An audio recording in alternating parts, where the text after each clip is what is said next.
For most of us, sex is driven by desire, connection, and love. For the Spartans, it was none of those things. It was a command, a biological duty enforced by the state for one single mission: to forge the deadliest human weapons the ancient world would ever face. Spartans weren't raised as people. They were built as soldiers, and their creation didn't start on the battlefield. It began in the bedroom. Forget the myth of the red cloaks and noble speeches. Behind the legend of the 300 lies a disturbing truth. A cold system of human engineering so severe it makes the darkest dystopias seem almost merciful. At the core of this machine was absolute state control over reproduction. In Sparta, personal choice meant nothing when it came to love or family. The government acted as the only matchmaker, pairing citizens based on strength, not sentiment.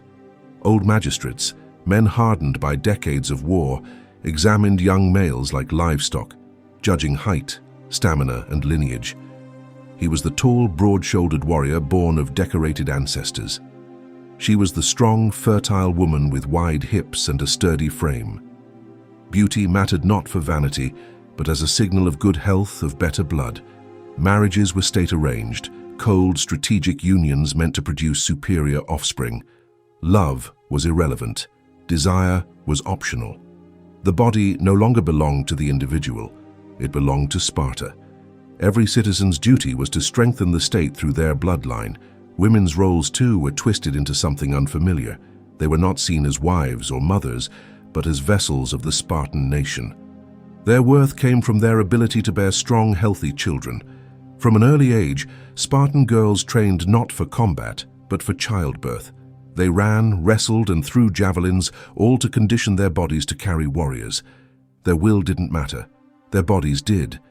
They were taught that their battlefield was the birthing bed, and their greatest honor was to bring forth a future soldier.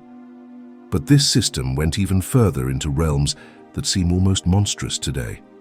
What happened when a celebrated warrior's wife couldn't conceive, or when she gave birth to weak children? What if elsewhere lived a woman of exceptional health, married to an older, less impressive man? Sparta had an answer, a chilling clause in its social code. It allowed, even encouraged, a strong warrior to father a child with another man's wife. It wasn't seen as adultery. It was civic duty. A woman's womb could be loaned in service of the state, and often her husband agreed. Producing a strong child, even by another man, was considered an honor to the household and to Sparta itself. Concepts like love or fidelity were crushed beneath the boots of state eugenics.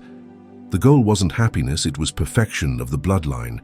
And so, when a Spartan child was finally born, it wasn't a time of celebration. It was a test. The newborn wasn't placed in its mother's arms, but taken to a grim place called the Lesher, the gathering hall. There, a group of aged warriors known as the Gerousia awaited. Men who had fought countless battles and looked at life through the eyes of death. They examined each infant without emotion. Naked and trembling, the baby was inspected from head to toe. Its legs, its spine, its cry. Every flaw, every sign of weakness could seal its fate. It wasn't cruelty for cruelty's sake. To Spartan logic, it was necessity. They were a small warrior caste surrounded by enemies and enslaved helots who outnumbered them 10 to 1. In such a world, weakness meant danger, not just for one child, but for the entire state. A frail infant wasn't just a burden, it was a threat. Mercy today could mean destruction tomorrow. Sparta's creed was survival through strength. No exceptions. The council's decision was final. There was no appeal. If the baby passed the test, it was returned to its family. Not as a son, but as a future soldier already belonging to the state. From the moment he drew his first breath, a Spartan child's destiny was already decided. But if the elders' judgment turned against him, if they ruled he was unfit for life, he wasn't slain by sword or drowned in a river. His end came in a way far colder. The infant was carried to the barren slopes of Mount Taygetus, to a place called the Apothete, the deposits. There, in a dark cleft of stone, the newborn was left to the wind, the night frost, and the beasts. A quiet death, unseen and unspoken of. To Spartan logic, this was not murder. They believed they were merely returning to nature what nature had produced imperfectly, a grim offering to collective strength. Passing the elders' inspection was only the beginning. From that moment, the child's life became a slow march toward war. And for his parents, duty did not end with birth. The state demanded more, constant creation of new bodies to fuel its war machine. Procreation in Sparta wasn't a privilege, it was an obligation. They practiced what we would later call eugenics, centuries before the word existed. The belief that humankind could be perfected through selective breeding didn't begin in the laboratories of the 20th century. It was born in these rocky hills. For the Spartans, it wasn't hatred that drove it, but ruthless practicality. Weakness had no place in their bloodline. To achieve this, the most private human act became a public duty. Love, as we understand it, had no place in the formula. Men lived from age 7 to 30 in communal barracks among their comrades. Husbands would sneak from camp under darkness to lie briefly with their wives, quietly, hurriedly, and vanish before sunrise to avoid punishment. There was no household life, no time to nurture affection. The wife was a stranger chosen for her body, not her heart. Their union had one goal: conception. Once a child was expected, the man returned to his true family, the army. The system was built to crush attachment, to ensure devotion only to Sparta. Strong family bonds were viewed as potential betrayal, romantic love, a dangerous distraction. And so the state punished those who refused to marry or reproduce. A man who stayed single beyond the required age was branded disloyal, a deserter of his civic duty. During certain festivals, these men were paraded naked through the freezing streets, forced to sing mocking songs about their failure. They were denied the honors granted to respected elders, treated as outcasts, living proof that private life in Sparta was everyone's business. The cost of this ideology was immense. Compassion faded from daily life. Generation after generation was conditioned to believe tenderness was weakness, that one's body belonged not to the self, but to the state, and that motherhood was not love but service. Children didn't learn affection from their parents, they learned obedience from their trainers. Mothers handed their sons to the state at 7, whispering only, "Return with your shield or on it." That phrase wasn't empty pride. It was the end point of a culture that had erased maternal love and replaced it with fanatic devotion to Sparta's glory. If reproduction was the forging and the inspection the testing, then at 7 years old came assembly, the true creation of the weapon.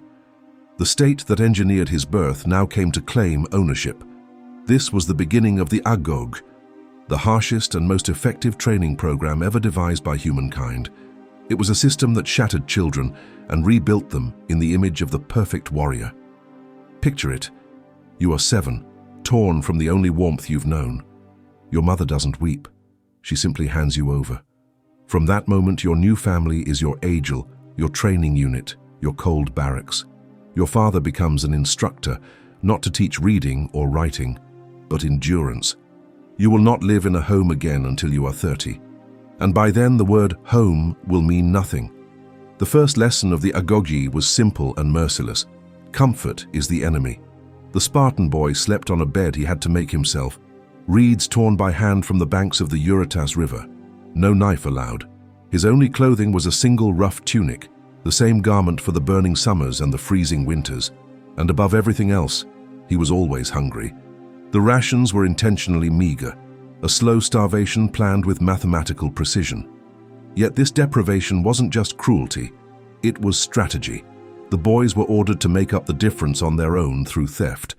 In Sparta, stealing wasn't a vice, it was a lesson. It honed stealth, patience, and daring. A warrior who couldn't slip unseen into an enemy camp and steal food was worthless. So the boys learned to move like shadows through their own city, scavenging for scraps like wolves. But if you were caught, the punishment was merciless. You'd be flogged without pity, not for the act itself, but for being foolish enough to get caught. The sin was incompetence, not theft. The message cut deep. Success justifies everything. Failure has no excuse. On the battlefield, being caught meant death, not just for you, but for everyone beside you. The agoge made sure that lesson was branded into flesh. This wasn't simply training soldiers, it was manufacturing predators, fierce, sharp, calculating, stripped of ordinary morality. In their world, right and wrong dissolved into one question: did you succeed or not? They learned to lie, to vanish, to read weakness, and to obey without hesitation. They were indeed brothers, but brothers bound by pain, rivalry, and fear. Starvation and theft were only the opening chapters. The next lessons were far darker, designed to break the child's mind before rebuilding it. The human body adapts quickly to hunger, cold, and blows. But the real war of the agoge was waged inside the skull. Sparta didn't just need muscle, it needed minds honed to blades, spirits emptied of self, loyal only to the state. Having conquered the body, the instructors now targeted the soul. Their weapon, silence. Our word, laconic, meaning brief in speech, comes from Laconia, the region of Sparta. That's no coincidence. Spartan children were taught that words were tools, not toys. Talking idly, making a foolish remark, or asking a pointless question was punishable. Teachers hurled questions meant to provoke sharp, precise answers. Hesitation or dullness was met not with words, but with pain. Sometimes the instructor would bite the offender's thumb. A small but unforgettable lesson in thinking before speaking. Silence became armor. Every word had to strike like an arrow. Yet the worst cruelty didn't always come from their elders. It came from each other. The training pyramid guaranteed that. Older boys, called irons, ruled the younger like tyrants, commanders, jailers, tormentors in one. At meals, they launched verbal ambushes. Who is the bravest man in Sparta? What do you think of the king's last campaign? Is theft honorable? There were no right answers, only traps. A stumble, a pause, the wrong tone, all invited ridicule or blows. Humiliation was public, constant, and deliberate. This was not random bullying. It was institutionalized cruelty, a state-designed system to forge minds that could stay cold under interrogation or chaos. Each child learned to think like a politician and fight like a beast, walking a minefield of words and glances where one mistake meant pain or exile. Rivalry was fuel. Aggression earned respect. Trust no one. Expose others' weaknesses. Hide your own. These were commandments. It was the law of the pack supervised by the state itself. All this daily brutality led to one of the most horrifying rituals of all. The ceremony at the altar of Artemis Orthia. Artemis, goddess of the wild and protector of the home, demanded a bloody offering. Cheeses were placed upon her altar. The boys' task was simple in theory: run, seize them, escape. But to reach the altar, they had to sprint through a gauntlet of whips. Leather lashes sliced through the air, tearing flesh with every step. It wasn't a contest of speed or reflexes. It was a test of one thing alone: how much agony a future Spartan could endure without breaking. The true test was never about stealing cheese. It was about standing silent under the whip, enduring agony without a scream, a tear, or the faintest sign of weakness. To cry out was to disgrace yourself. Plutarch himself described young Spartans dying at the altar, smiling as their lifeblood soaked the ground, dying proud, having proven they were worthy. This was their graduation, the agog's final ceremony, a baptism by blood meant to purge every trace of fear and softness, forging men into living steel. But when a society burns away every weakness, what fragments of humanity are left behind? What remains of the soul after it's been hammered into a weapon? What Sparta created was a paradox. Men of unmatched strength yet emotionally hollow. Warriors of flawless discipline yet warped morality. In their world, killing could be honorable and compassion could destroy you. They were the perfect instruments of violence. And now the state demanded proof that they could serve its darkest needs. That proof came through something few dared to even mention: the cryptire. It wasn't a traditional military unit. It didn't fight in formation. It was something far more sinister: a covert death squad, a machine of fear designed to keep Sparta's internal enemies silent. To understand it, you have to grasp Sparta's greatest obsession: control. a small warrior class, ruled over an immense population of enslaved helots who outnumbered them many times over. The Spartans lived with the constant terror of revolt. Their answer was terror, calculated and preemptive. Each year, a select group of elite graduates from the agoge, the strongest, most cunning and utterly ruthless, were sent into the countryside with only a dagger and a few scraps of food. They were ordered to hide by day, move by night, and kill without hesitation. Their prey, the helots. But not all. Only the boldest, the most capable, those who dared to rise above the rest. These young men became the scythe that cut down any stalk taller than the field. This was their final exam, their last transformation.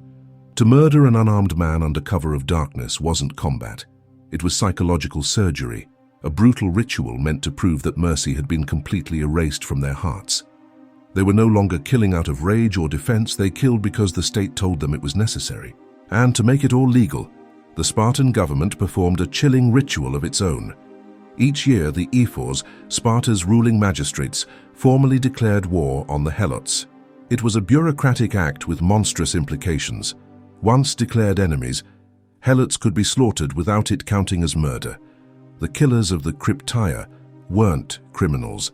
They were soldiers carrying out the will of the state, a convenient fiction that turned mass murder into civic duty. By the time his dagger was stained with blood, the Spartan had completed his transformation. He had been born as a child of the state, shaped by discipline, stripped of emotion, and now proven capable of killing without hesitation. But what had he become? The defender of civilization or its most efficient predator? At 30, he could finally leave the communal barracks. But his so-called freedom was an illusion. A new duty awaited him: to reproduce, to raise the next generation of instruments for Sparta's war machine. The killer now had to become a father. His bride, chosen by the state, was not a submissive wife, but his equal in strength and conviction. Spartan women were not victims of the system. They were its pillars. While boys endured the agoge, girls entered their own training regimen, one equally rigorous and ideologically charged. In a Greece where women were often confined and silenced, Spartan women stood apart. They were educated, physically trained, and taught to manage property and estates. Why? Because Sparta's focus was not on comfort, but on breeding strength. Everything, every child, every law, every marriage served one purpose: to forge a race of perfect warriors. Even the philosopher Plato, observing from Athens, admired this system, believing it mirrored his vision of an ideal society. But he misunderstood it. The aim wasn't equality. It was efficiency, reproductive precision. Spartan women were molded to suppress tenderness and replace it with fierce patriotism. Their worth was judged not by affection, but by the caliber of warriors they gifted to the state. They became legends of cold discipline. A Spartan mother handing her son his shield before battle would tell him, "Return with it or upon it." When news of defeat reached the city, other Greek mothers wept. Spartan mothers demanded to know only one thing: did we win? One tale tells of a woman who killed her own son for returning home in disgrace. They weren't passive bystanders. They were the guardians of Spartan ideology itself. With minds and bodies shaped by the state, marriage in Sparta wasn't an act of love. It was an engineered ritual. The process resembled an abduction. The groom didn't court his bride. He seized her in the night. Her attendants shaved her head, dressed her in a man's cloak and sandals, and left her waiting in darkness on a bed of straw. He came secretly, fulfilled his duty quickly, and returned to the barracks before sunrise. This strange ceremony had purpose. It ensured emotional detachment. It kept domestic affection from interfering with military loyalty by making their meetings brief and secret. The state believed passion would remain high, conception more likely, without the distraction of love or comfort. It was the pinnacle of the Spartan system. Two products of indoctrination, male and female, joined in darkness, bound not by love, but by decree. Their mission was singular: to reproduce strength. A perfect soldier paired with a perfect mother, the human assembly line of Sparta. Yet within this perfection lay a slow and silent poison. For 3 centuries, the machine worked flawlessly. Sparta dominated Greece, its warriors unmatched, its discipline legendary. But the flaw that would destroy it wasn't foreign, it was bred into the system itself. The first poison was demographic collapse. Sparta's ruthless eugenics, the abandonment of weak infants on Mount Taygetus, the rejection of all imperfection, created a narrow gene pool. Every warrior lost in battle was an irreplaceable tragedy, the loss of decades of training and a carefully preserved bloodline. Other cities could raise new armies. Sparta could not replace 100 of its equals. Their greatest strength, their elite exclusivity, became their fatal weakness. They were breeding themselves out of existence. The second poison was inflexibility. The agoge created impeccable soldiers, but not thinkers. Sparta produced warriors who could follow orders flawlessly, but not innovate, not question. As warfare evolved, their rigid system remained frozen. They were perfect soldiers trapped in a world that demanded generals. When confronted by new tactics and creative minds, they found themselves fighting ghosts of their own past. And the final blow came with success itself. When Sparta triumphed over Athens in the Peloponnesian War, the floodgates opened. Persian silver and gold poured into their city. Wealth, the very thing Lycurgus had forbidden, corroded their iron discipline. Land ownership became concentrated. Greed replaced austerity, and corruption seeped into every rank. Spartans who once despised luxury became enslaved by it. The spirit of Sparta, built on equality and simplicity, began to rot from within. Then came Leuctra.